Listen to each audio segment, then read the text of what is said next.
Hello, hello, beauties. This is Sherry C. White, and I am a holistic health strategist and an educator wellness coach. Today, I want to talk about self-talk, and it's a couple of stories I want to tell, but it all feeds into self-talk. So let's go.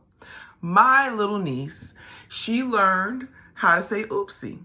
And it sounds very cute and adorable when she says it. But the thing is, homegirl says it all the time. And she says it when she's doing something correct or something right.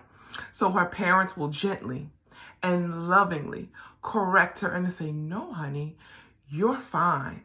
You didn't do anything wrong. No need to say oopsie. And so that lets her know, oh, okay, I'm fine. I'm not doing anything wrong. And if she was doing something wrong, they'll gently and lovingly correct her and show her the better way to do something. Now, I think that's precious. But my question is, as gentle and as loving as they were helping her to realize things, how is our self-talk? What do we say to ourselves when we are making mistakes? Even when we're not making mistakes and we're frustrated, how are we talking to ourselves? What are we saying? And I want us to really monitor that because we could turn something that seems horrible into something horrific. And I say seems because it could be just fine. It just could be new. Uncharted territory. And just because we are not mastered it, we're talking ourselves out of this beautiful opportunity. Now, about 10 minutes ago, I was about to put a deposit down for a new styling session. Basically, my beautician. I was going to call her up and say, "Hey, girl, I'm gonna need something new," because I use new hair. I use new synthetic hair. Now, the Restored Tribe, we're about real talk, real love, all that. So I use synthetic hair. I won't use this again. But when I first put it in, it was super voluminous and super long. And before she cut it, she asked me, "How do you like this?" I said, "Yeah, it's too much." She cut it up and it was still long, but I was like, I don't want it super short because I did want volume. That's what I did want. She said, "All right, you just go home and work these little pieces you got, work this, and make it look like something." And y'all know, if you know me long enough, I'm going to work a hairstyle. I'm going to make it look good. I'm going to make it look my own. I'm going to make it look hot because that is just me. I love this type of stuff.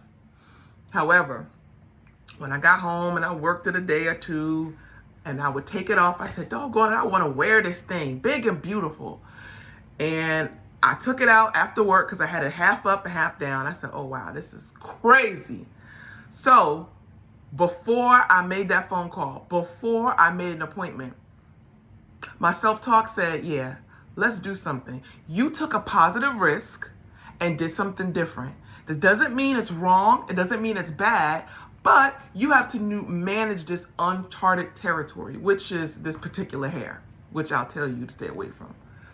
I started cutting. Okay, I still got a little hair around. Started cutting and I said, "Let's looking like something." And so there you go. It's like we can't always look at something and it's not pleasing and then say, next.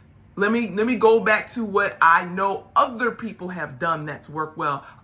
In this case, other hair patterns that have worked well. No, let me try to make this my own.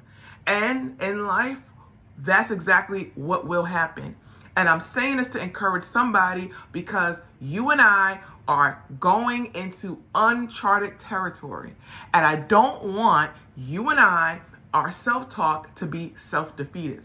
I don't want us to embark on innovation and say, "Ooh, I don't know about this," and then mess up the whole thing because you're right on the cusp of greatness.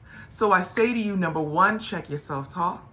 And number two, just because it's new, just because it's different, and it doesn't really strike your fancy at first, try to make some edits, try to make some revisions, and stay with it before you just stop it, change it, and end what could be something sweet.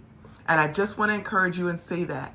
So take good care And if you haven't seen the new site, therestoredtribe.com is up and running. And we have a book club and a leisure club. And that is very, very new. So if you're interested in more of these conversations, it will be more conversational in a group setting. Go ahead to therestoredtribe.com and join the book club. Take good care. Bye-bye.